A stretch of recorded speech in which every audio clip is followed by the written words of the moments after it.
Patriarcas e Profetas. Capítulo 7. O dilúvio. Nos dias de Noé, uma dupla maldição repousava sobre a terra, em consequência da transgressão de Adão e do homicídio perpetrado por Caim. Isto, contudo, não havia grandemente modificado a face da natureza. Existiam indícios evidentes de decadência, mas a terra ainda era rica e bela com os dons da providência de Deus.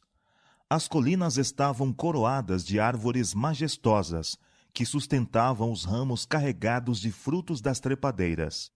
As planícies vastas e semelhantes a jardins estavam revestidos de verdor e eram dulcificadas pela fragrância de milhares de flores. Os frutos da terra eram de grande variedade e quase sem limites.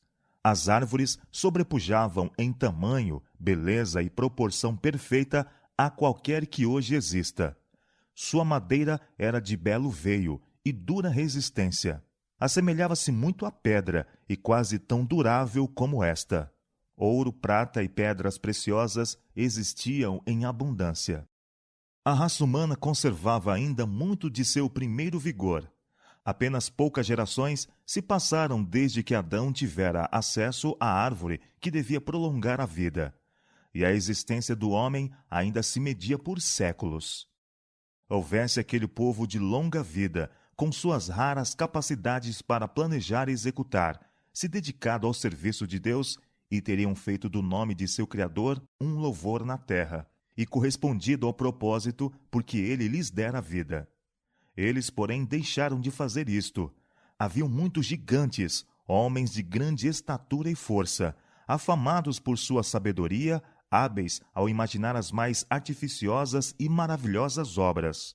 Sua culpa, porém, ao dar rédeas soltas à iniquidade, estava em proporção com sua perícia e habilidade mental. Deus outorgara a esses antediluvianos muitas e ricas dádivas, mas usaram as suas munificências para se glorificarem e as tornaram em maldição, fixando suas afeições nos dons em vez de no doador. Empregaram o ouro e a prata, as pedras preciosas e as madeiras finas na construção de habitações para si e se esforçaram por sobrepujar uns aos outros no embelezamento de suas moradas, com a mais destra mão de obra.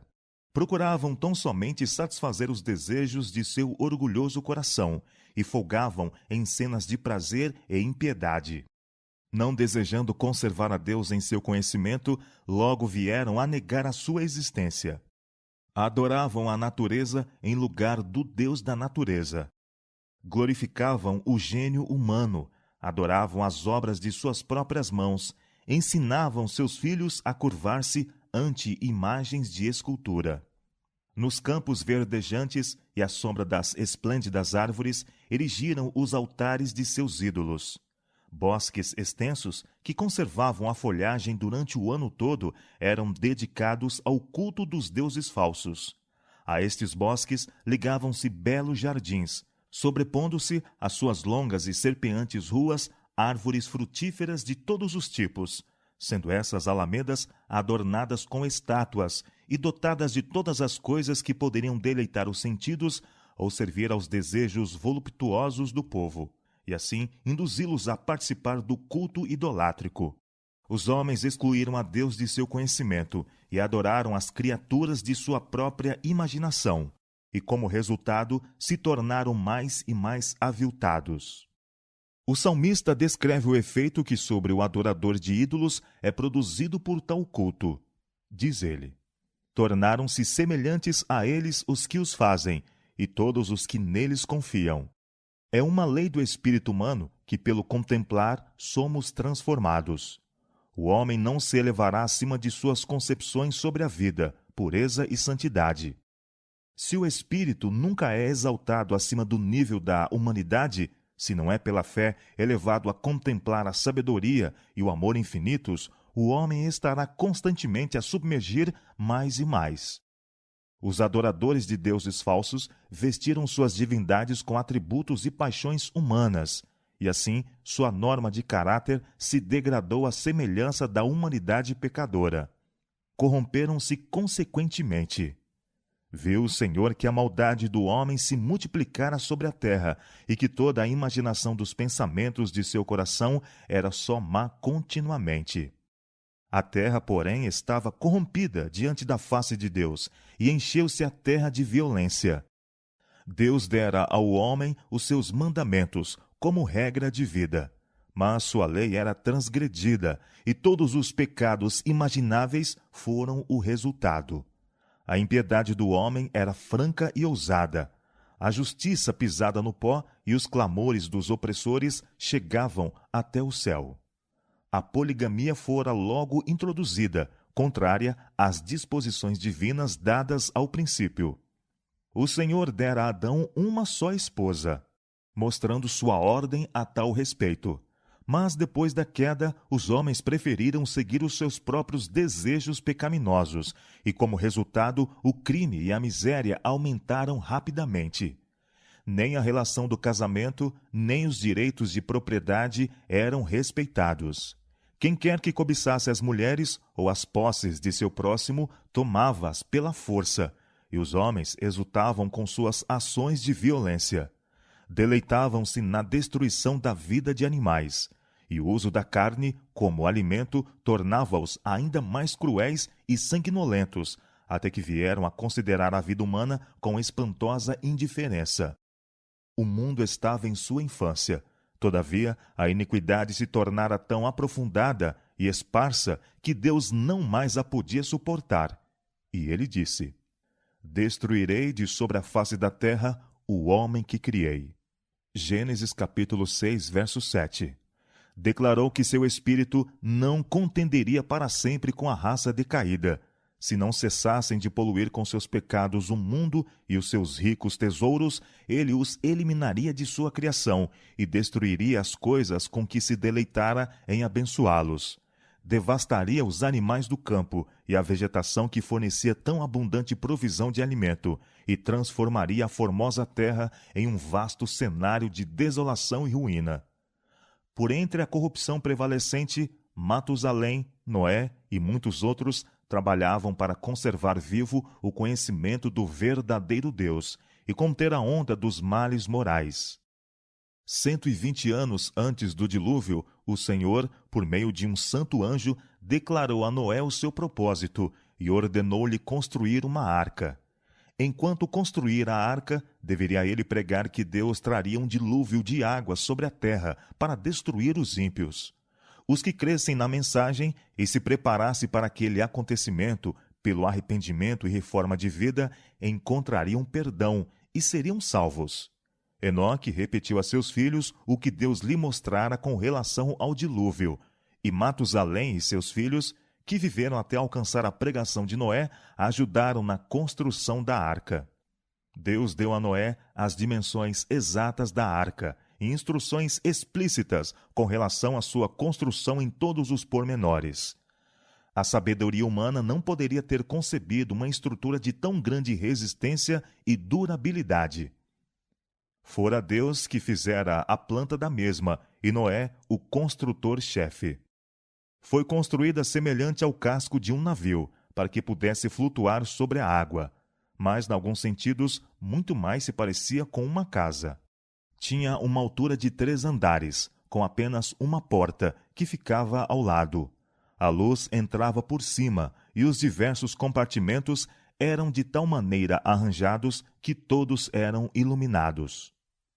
O material empregado na construção da arca era o cipreste, ou madeira de gofer, a qual estaria isenta de apodrecimento durante centenas de anos. A edificação desta imensa arca foi uma operação lenta, trabalhosa. Devido ao grande tamanho das árvores e à natureza da madeira, muito mais trabalho era então exigido do que hoje para preparar a madeira, mesmo com a força maior que possuíam os homens. Tudo que o homem podia fazer, se fazia para tornar perfeito o trabalho.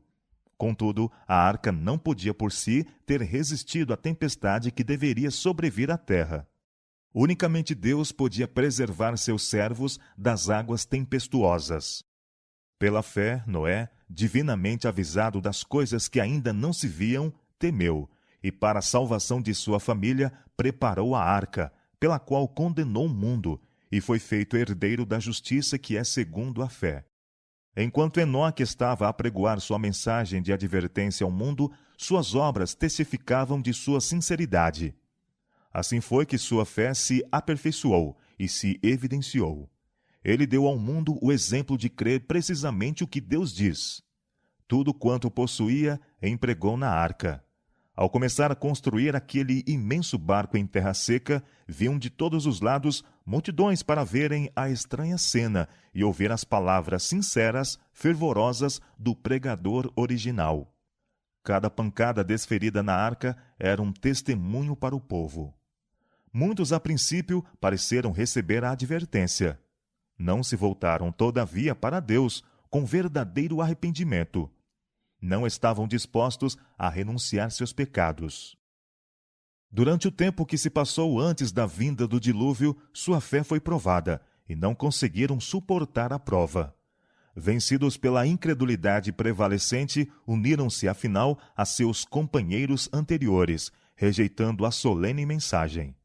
Alguns ficaram profundamente convencidos e teriam atendido às palavras de aviso, mas tantos havia para zombar e ridicularizar que eles partilharam do mesmo espírito, resistiram aos convites da misericórdia e logo se acharam entre os mais ousados e arrogantes escarnecedores. Pois ninguém é tão descuidado e tão longe vai no pecado como aqueles que tiveram uma vez a luz, mas resistiram ao convite do Espírito de Deus. Os homens daquela geração não eram todos, na mais ampla acepção do termo, idólatras. Muitos professavam ser adoradores de Deus. Pretendiam que seus ídolos eram representações da divindade e que, por meio deles, o povo poderia obter uma concepção mais clara do ser infinito. Esta classe estava entre as principais a rejeitarem a pregação de Noé. Esforçando-se eles para representarem a Deus, por meio de objetos materiais, cegavam a mente à sua majestade e poder. Deixavam de compenetrar-se da santidade de seu caráter ou da natureza sagrada e imutável de seus mandamentos. Generalizando-se o pecado, pareceu cada vez menos maligno e declararam finalmente que a lei divina não mais estava em vigor, que era contrário ao caráter de Deus castigar a transgressão, e negaram que seus juízos viessem a cair sobre a terra.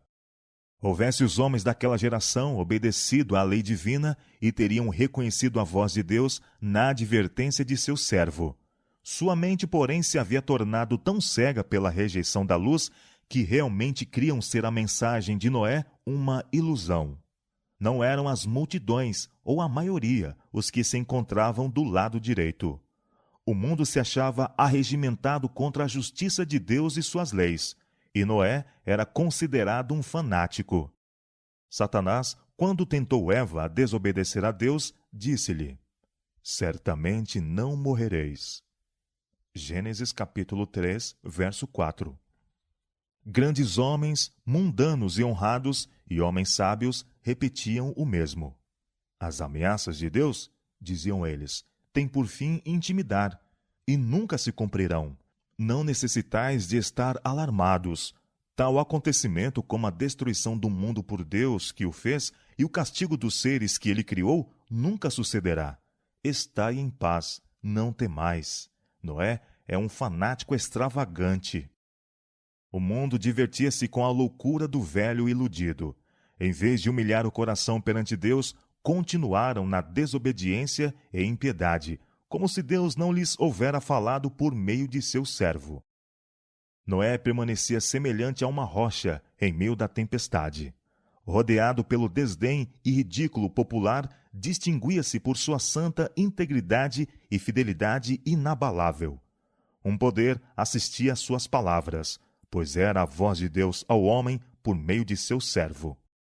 A ligação com Deus tornava-o forte, na força do poder infinito, enquanto durante 120 anos sua voz solene soou aos ouvidos daquela geração com referência a acontecimentos que, tanto quanto poderia julgar a sabedoria humana, eram impossíveis.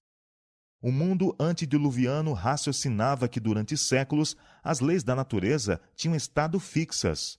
As estações, periódicas, tinham vindo em sua ordem. Até ali nunca havia caído a chuva. A terra era regada por uma neblina ou orvalho. Os rios jamais haviam passado os seus limites, mas com segurança tinham levado suas águas para o mar. Imutáveis decretos tinham impedido as águas de transbordarem. Mas tais raciocinadores não reconheceram a mão daquele que conteve as águas, dizendo: até aqui virás, e não mais adiante. Passando-se o tempo, sem qualquer mudança aparente na natureza, os homens, cujo coração tinha por vezes tremido pelo receio, começaram a refazer-se. Raciocinavam, como muitos hoje, que a natureza está acima do Deus da natureza e que suas leis são tão firmemente estabelecidas que o próprio Deus não as pode mudar. Raciocinando que a natureza se desviaria de seu curso se a mensagem de Noé fosse correta, tornavam aquela mensagem, na mente do povo, uma ilusão, um grande embuste. Manifestavam seu desprezo pela advertência de Deus, fazendo exatamente como haviam feito antes que fosse apregoada. Continuaram com suas festas e banquetes de glutonaria. Comiam e bebiam, plantavam e edificavam, fazendo seus planos com referência às vantagens que esperavam adquirir no futuro. E mais longe foram eles em impiedade, em desatenção arrogante às ordens de Deus, a fim de testemunharem que não tinham medo do ser infinito. Asseveravam que, se havia alguma verdade no que Noé dissera, os homens de fama, os sábios, os prudentes, os grandes homens compreenderiam essa questão. Se os antediluvianos tivessem acreditado na advertência e se houvessem arrependido de suas más ações, o Senhor teria desviado sua ira, como mais tarde fez em relação a Nínive. Entretanto, pela sua obstinada resistência às reprovações da consciência e advertência do profeta de Deus, aquela geração encheu a medida de sua iniquidade e se tornou madura para a destruição. O seu tempo de graça estava prestes a expiar. Noé tinha fielmente seguido as instruções que recebera de Deus. A arca estava concluída em todas as suas partes, conforme o Senhor determinara, e estava provida de alimento para o homem e os animais. E agora o servo de Deus fez o seu último e solene apelo ao povo. Com um desejo angustioso, que as palavras não podem exprimir, solicitou que buscassem refúgio enquanto ainda se poderia achar. De novo rejeitaram suas palavras e levantaram a voz em zombaria e escárnio. Subitamente veio silêncio sobre a turba zombadora. Animais de toda a espécie, os mais ferozes, bem como os mais mansos, foram vistos vindo das montanhas e florestas e encaminhando-se silenciosamente para a arca. Ouviu-se o rumor de um vento impetuoso, e eis que aves estavam a juntar-se de todos os lados. Escurecendo-se o céu pela sua quantidade, e em perfeita ordem passaram para a arca. Os animais obedeciam ao mandado de Deus, enquanto os homens eram desobedientes. Guiados por santos anjos, entraram de 2 em 2 para Noé na arca. E os animais limpos em porções de 7. O mundo olhava com admiração e alguns com medo. Foram chamados filósofos para explicarem a singular ocorrência, mas em vão. Era um mistério que eles não podiam penetrar. Mas os homens se haviam tornado tão endurecidos pela sua persistente rejeição da luz que mesmo esta cena não produziu senão uma impressão momentânea. Ao contemplar a raça condenada, o sol a resplandecer em sua glória e a terra, vestida quase em edênica beleza, baniram seus temores crescentes com divertimento ruidoso e, com suas ações de violência, pareciam convidar sobre si o castigo da ira de Deus já despertada. Deus ordenou a Noé: entra tu e toda a tua casa na arca, porque te hei visto justo diante de mim nesta geração. A advertência de Noé tinha sido rejeitada pelo mundo, mas de sua influência e exemplo resultaram bênçãos para a sua família. Como recompensa de sua fidelidade e integridade, Deus salvou com ele todos os membros de sua família. Que animação para a fidelidade paternal! A misericórdia havia cessado os seus rogos pela raça culpada. Os animais do campo e as aves do céu tinham entrado no lugar de refúgio. Noé e sua casa estavam dentro da arca, e o Senhor os fechou por fora. Viu-se um lampejo de luz deslumbrante e uma nuvem de glória, mais vívida que o relâmpago, desceu do céu e pairou diante da entrada da arca. A porta maciça, que era impossível aqueles que dentro estavam fechar, girou vagarosamente ao seu lugar, por meio de mãos invisíveis. Noé ficou encerrado, e os que rejeitaram a misericórdia de Deus, excluído. O selo do céu estava naquela porta. Deus a havia fechado, e somente Deus a poderia abrir. Assim, quando Cristo terminar sua intercessão pelo homem culpado, antes de sua vinda nas nuvens do céu, fechar-se-á a porta da misericórdia. A graça divina não mais restringirá os ímpios, e Satanás terá pleno domínio sobre aqueles que rejeitaram a misericórdia. Esforçar-se-ão por destruir o povo de Deus, mas como Noé estava encerrado na arca, assim os justos estarão escudados pelo poder divino. Durante 7 dias depois que Noé e sua família entraram na arca, não apareceu sinal da tempestade vindoura. Fora durante esse tempo provada a sua fé. Foi um tempo de triunfo para o povo lá fora. A aparente demora confirmava-os na crença de que a mensagem de Noé era uma ilusão e de que o dilúvio jamais viria. Apesar das cenas solenes que haviam testemunhado, a saber, os animais e as aves entrando na arca e o anjo de Deus fechando a porta, continuaram eles ainda em seu divertimento e orgia, fazendo o mesmo pilhéria daquelas assinaladas manifestações do poder de Deus. Reuniam-se em multidões em redor da arca, escarnecendo dos que dentro se encontravam, com uma arrogante violência a que nunca antes se haviam arriscado. Mas, ao 8º dia, nuvens negras se espalharam pelo céu. Seguiram-se o murmúrio do trovão e o lampejo do relâmpago. Logo, grandes gotas de chuva começaram a cair. O mundo nunca havia testemunhado coisa alguma semelhante a isto, e o coração dos homens foi tocado pelo medo. Todos estavam secretamente indagando: será que Noé tinha razão e que o mundo está condenado à destruição? Cada vez mais negros se tornavam os céus, e mais rápida vinha a chuva. Os animais estavam vagueando de um lado para o outro no mais desenfreado terror, e seus gritos discordantes pareciam lamentar seu próprio destino e a sorte dos homens. Então se romperam todas as fontes do grande abismo, e as janelas do céu se abriram. A água parecia vir das nuvens em grandes cataratas.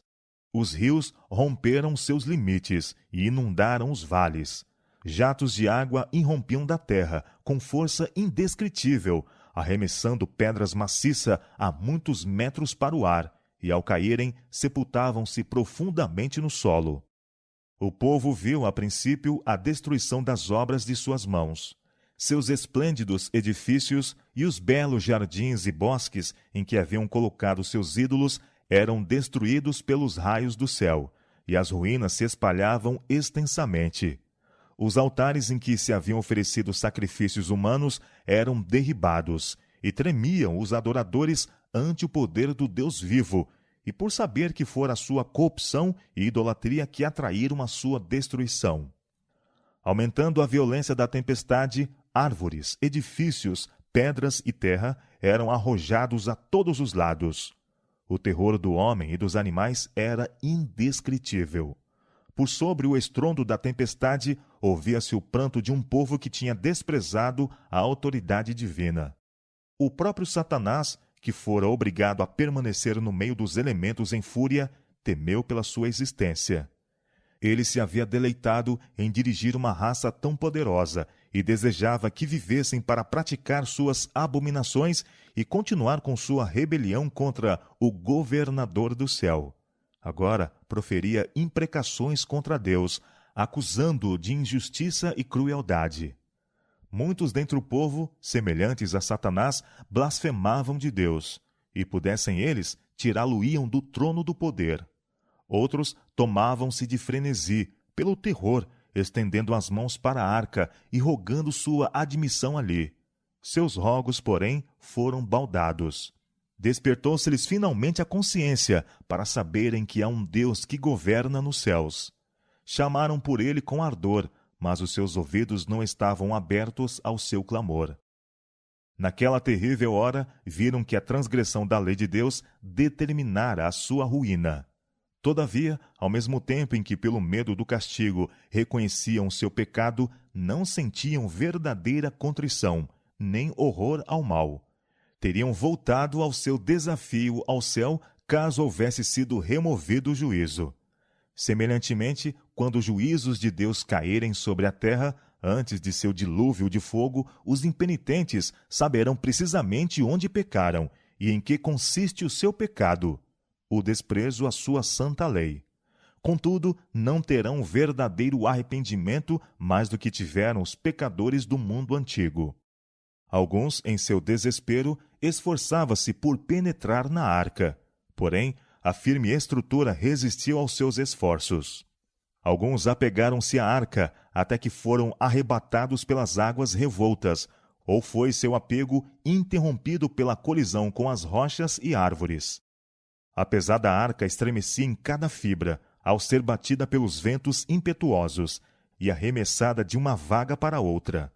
Os gritos dos animais dentro exprimiam o seu medo e dor, mas, por entre os elementos em luta, continuou a flutuar com segurança. Anjos magníficos em poder foram comissionados para aguardar. Animais expostos à tempestade lançavam-se sobre o homem, como que a esperar dele auxílio. Alguns dentre o povo amarravam seus filhos a si mesmos em cima de animais poderosos, sabendo que estes tinham grande apego à vida, e subiriam aos pontos mais altos para escaparem das águas que se elevavam. Alguns ataram-se às árvores altas, no cimo das colinas ou montanhas, mas as árvores foram desarraigadas e com seu fardo de seres vivos arrojadas às vagas fervilhantes. Um lugar após outro que prometia segurança foi abandonado. Levantando-se as águas cada vez mais, o povo fugiu em busca de refúgio às mais altas montanhas. Frequentemente, homens e animais lutavam entre si por um lugar, até que uns e outros eram varridos. Dos mais altos píncaros olhavam os homens ao longe sobre um oceano sem praias. As solenes advertências do servo de Deus não mais pareciam assunto para o ridículo e escárnio. Quanto anelavam aqueles pecadores condenados às oportunidades que haviam desdenhado. Quanto pleitearam eles uma hora de graça, mais um privilégio de misericórdia, um apelo dos lábios de Noé. Mas a doce voz de misericórdia não mais seria ouvida por eles. O amor, não menos que a justiça, exigia que os juízos de Deus pusessem um paradeiro ao pecado. As águas vingadoras varreram o último retiro, e os desprezadores de Deus pereceram nas negras profundidades. Pela palavra de Deus pereceu o mundo de então, coberto com as águas do dilúvio. Mas os céus e a terra que agora existem, pela mesma palavra se reservam como tesouro e se guardam para o fogo, até o dia do juízo e da perdição dos homens ímpios. Está a vir outra tempestade. A terra de novo será varrida pela ira desoladora de Deus, e o pecado e os pecadores serão aniquilados. Os pecados que atraíram a vingança sobre o mundo antediluviano existem hoje. O temor de Deus baniu-se do coração dos homens, e sua lei é tratada com indiferença e desprezo. A grande mundanidade daquela geração é igualada pela da geração que hoje vive. Disse Cristo: assim como, nos dias anteriores ao dilúvio, comiam, bebiam, casavam e davam-se em casamento até o dia em que Noé entrou na arca e não perceberam, até que veio o dilúvio e os levou a todos. Assim será também a vinda do Filho do Homem. Deus não condenou os antediluvianos por comerem e beberem. Dera-lhes os frutos da terra em grande abundância para suprirem suas necessidades físicas. Seu pecado consistia em tomar esses dons sem gratidão para com o doador e aviltar-se condescendendo com apetite sem restrições. Era-lhes lícito casarem. O matrimônio estava dentro da ordem determinada por Deus. foi uma das primeiras instituições que ele estabeleceu. Deus deu instruções especiais concernentes a esta ordenança, revestindo-a de santidade e beleza. Estas instruções, porém, foram esquecidas, e o casamento foi pervertido e feito com que servisse às paixões. Uma idêntica condição de coisas existe hoje. Aquilo que em si mesmo é lícito é levado ao excesso. O apetite é satisfeito sem restrições.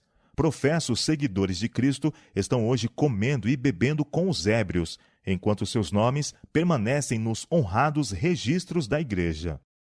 A intemperança embota as faculdades morais e espirituais e prepara o caminho para a satisfação das más paixões.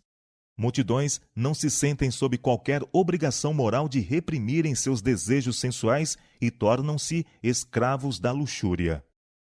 Os homens estão vivendo para os prazeres dos sentidos, para este mundo e para esta vida unicamente. A extravagância invade todas as rodas da sociedade. A integridade é sacrificada pelo luxo e ostentação. Aqueles que se apressam em se fazerem ricos pervertem a justiça e oprimem os pobres, e corpos e almas de homens ainda são comprados e vendidos. Fraude, suborno e roubo ostentam-se, sem que sejam repreendidos, nos meios altos e baixos. As edições do prelo estão cheias de relatos de assassínios, crimes perpetrados com tanto sangue frio e sem motivos, que parece como se todo o instinto de humanidade tivesse se extinguido. E estas atrocidades se tornam uma ocorrência tão comum que dificilmente provocam um comentário ou despertam surpresa. O espírito de anarquia está se insinuando em todas as nações, e as explosões sociais que de tempos em tempos provocam horror ao mundo não são senão indicações dos fogos contidos das paixões e ilegalidade, os quais, havendo escapado à sujeição, encherão a terra com miséria e ruína.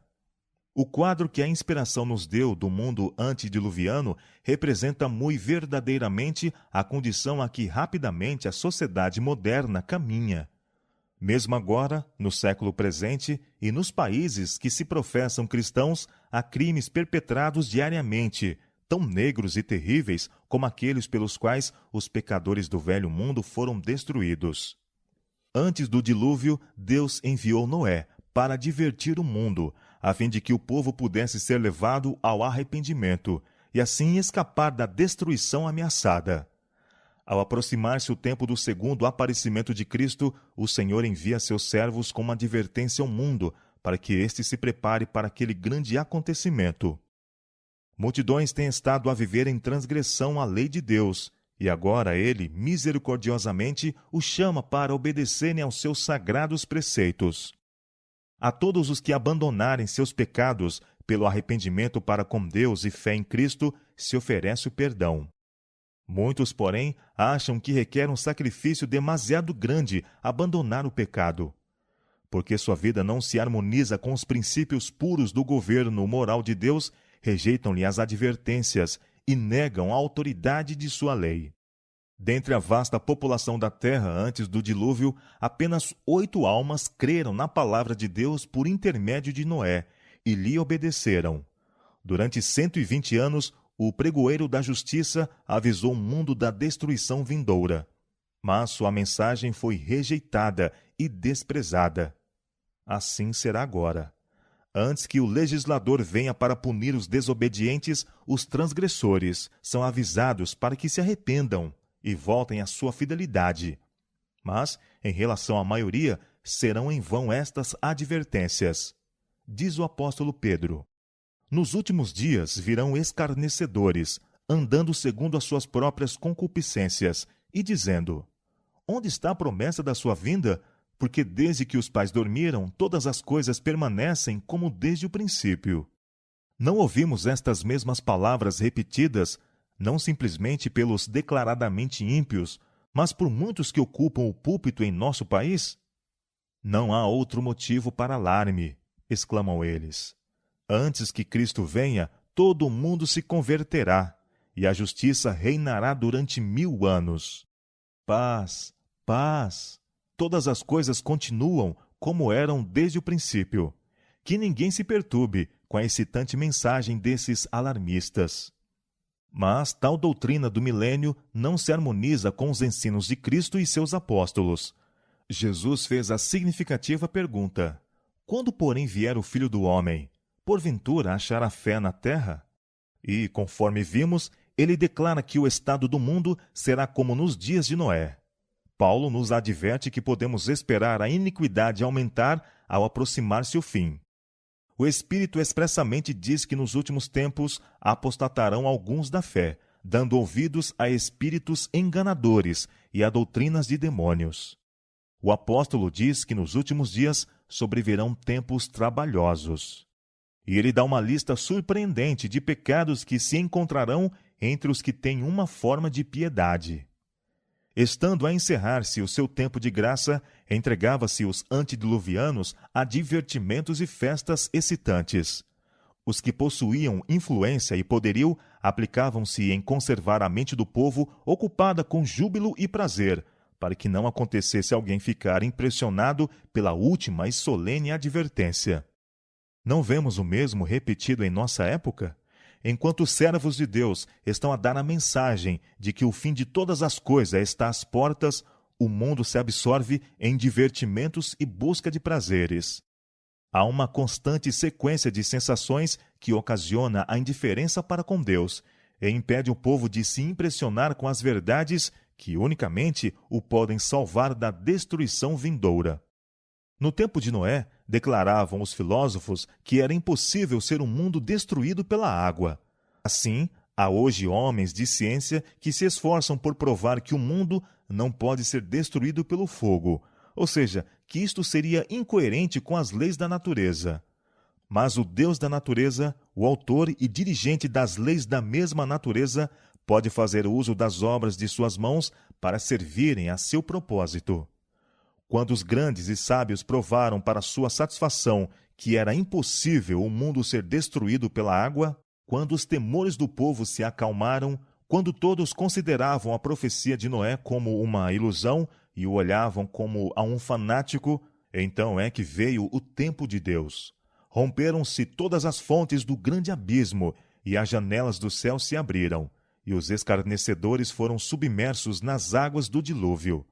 Com toda sua orgulhosa filosofia, demasiado tarde acharam os homens que sua sabedoria era loucura, que o legislador é maior do que as leis da natureza e que à onipotência não faltam meios para cumprir os seus propósitos. E como aconteceu nos dias de Noé, assim será no dia em que o Filho do Homem se há de manifestar. O dia do Senhor virá como ladrão de noite, no qual os céus passarão com grande estrondo, e os elementos ardendo se desfarão, e a terra e as obras que nela há se queimarão. Quando os raciocínios da filosofia houverem banido o temor dos juízos de Deus, quando ensinadores religiosos estiverem a apontar no futuro para longas eras de paz e prosperidade, e o mundo estiver absorto em sua rotina de negócios e prazeres, plantando e construindo, banqueteando-se e divertindo-se, rejeitando as advertências de Deus e zombando de seus mensageiros, então é que súbita destruição lhes sobrevirá, e não escaparão.